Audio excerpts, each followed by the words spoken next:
नमस्कार, आज आपण संगणकाचा इतिहास पाहणार आहोत। संगणक आज सगळ्यात जास्त वापरले जाणारे उपकरण आहे।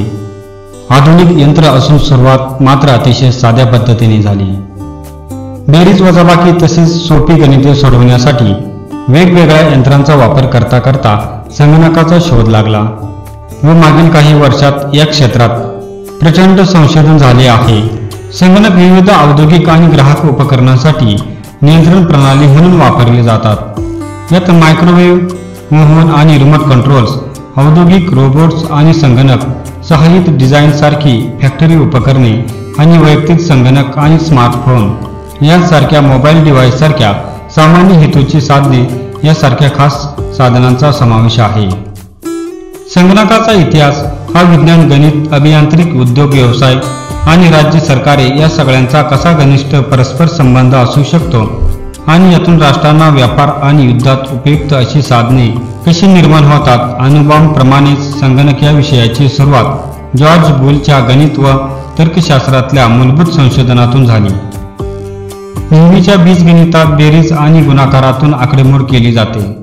विलियन बीजगणितात हे खरे आहे की खोटे व पडताळले जाते व जोड अ आणि ब पर्याय अ किंवा ब आणि नकार अ नाही अशी विधाने वापरतात निष्कर्ष काढले जातात।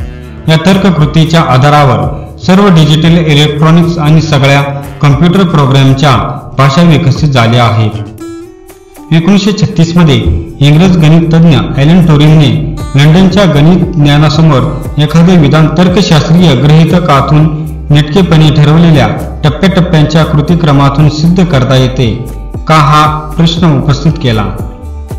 ट्युरिंगने सुचवले की कोणताही गणितीय क्रम ठराविक टप्प्याटप्प्यांनी निश्चित करणारे एक यंत्र बनवत गणिती कामाला चार्ल्स बॅबेज यांनी 1791 ते 1871 डिफरन्स आणि ॲनालिटिकल इंजिन हे उपकरण बनवून जोड दिली। पण जगाला पहिला इलेक्ट्रोमेकॅनिकल कम्प्युटर बनवणाऱ्या जर्मन कॉन्रॅड झूसने ट्युरिंगची परिपूर्ण रचना वापरून प्रोग्रामच्या द्वारे काम करणारा पहिला कम्प्युटर मे 1941 मध्ये तयार केला। 1943 ते 45 दरम्यान त्याने प्लॅन कॅल्क्यू ही हॉवर्ड जगातील पहिली कम्प्युटर प्रोग्रामिंग भाषा निर्माण केली। हॉवर्ड विद्यापीठातून 1939 मध्ये भौतिकशास्त्रात PhD केलेल्या हॉवर्ड एकेने चार्ल्स बॅबेजच्या डिफरन्स इंजिन पासून स्फूर्ती घेऊन त्याने दुसऱ्या महायुद्धाच्या काळात जर्मनीतल्या जूसहून स्वतंत्रपणे इलेक्ट्रोमेकॅनिकल कम्प्युटरची संकल्पना विकसित केली। त्यासाठी पैशांची तरतूद अभियांत्रिक काम आणि प्रत्यक्ष बांधणी IBM कंपनीने केली। 1944 मध्ये हॉवर्ड विद्यापीठात हा संगणक बसवला गेला आणि हॉवर्डच्या अध्यापकांनी त्याला मार्क 1 असे नाव दिले।